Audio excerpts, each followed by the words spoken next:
Hi there. In this video we're going to give you an overview of the mobile application that interpreters use as part of Interpreter Intelligence. Okay, so this mobile application is actually a web-based application, so it's not a native app that you would install on your iPhone or your Android device. It's a web-based application that you would access via your browser.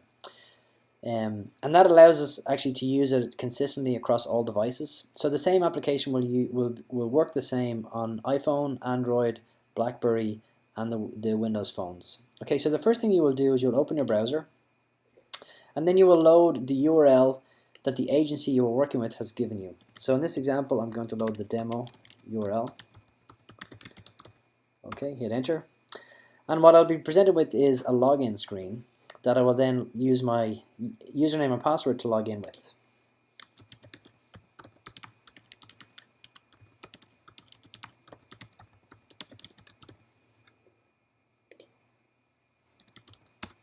And hit enter. Okay, so before I give you an overview, what you should do now, depending on your device, is you should add a bookmark to your home screen. So I think it's this button here on the iPhone. You'll notice one of the options when I click on add bookmark is to add to home screen. When you do that, you will actually get an icon on your home screen on your iPhone, on your iOS device, which you can then use to quickly access the application. So if I could just quickly demonstrate that. So here's an example of the bookmark that we've added to the home screen. You'll see that it has the Interpreter Intelligence logo, and we've given it a specific name named after the bookmark. So then in the future you can very simply come back here, click on the icon, at which point you'll then be able to log in. Okay, agency.interpreter.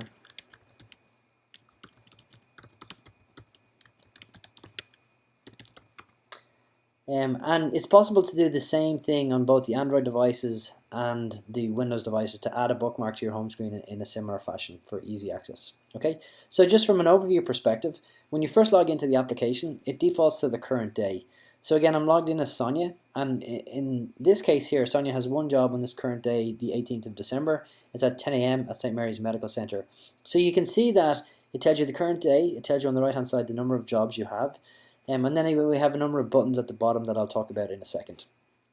But from here you can very easily scroll to previous days. So here's an example of the 17th, the 16th, the 15th.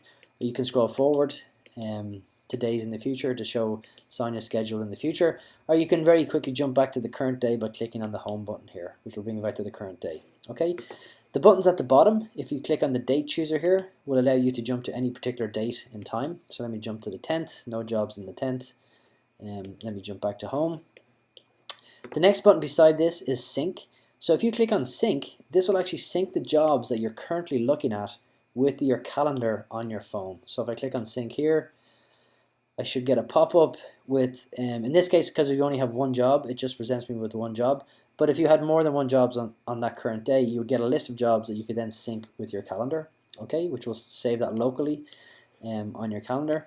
If you click on contact, you will get a screen with contact information for the agency you're working with. So the logo of the agency, the quick contact information for that agency, and any additional information that you would use to contact us.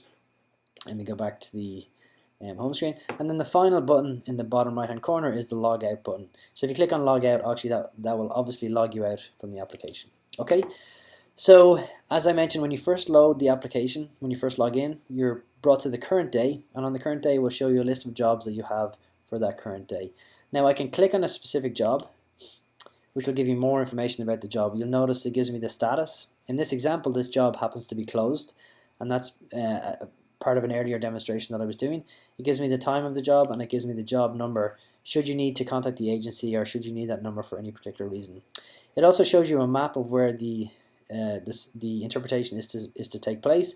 But if you wanted to get more detailed directions, you can click on this map link here, which will bring you to Google Maps or the installed maps on your phone, from where you can then get more detailed directions to the job location. Okay, scrolling down, you'll see that we have appointment details, the customer, the location, who the requester is, the date and time, which you can expand, more information about the job.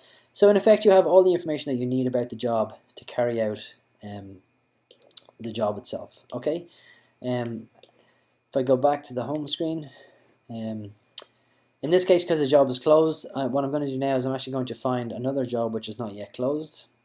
So scroll forward to the 20th. So here's an example of a job that's in the confirmed state. And for this example, I'm just going to show you some of the options that you have for jobs that are not yet closed, which would be the typical or the standard operating procedure. So if I click on this, you'll notice that we have 3 buttons at the bottom.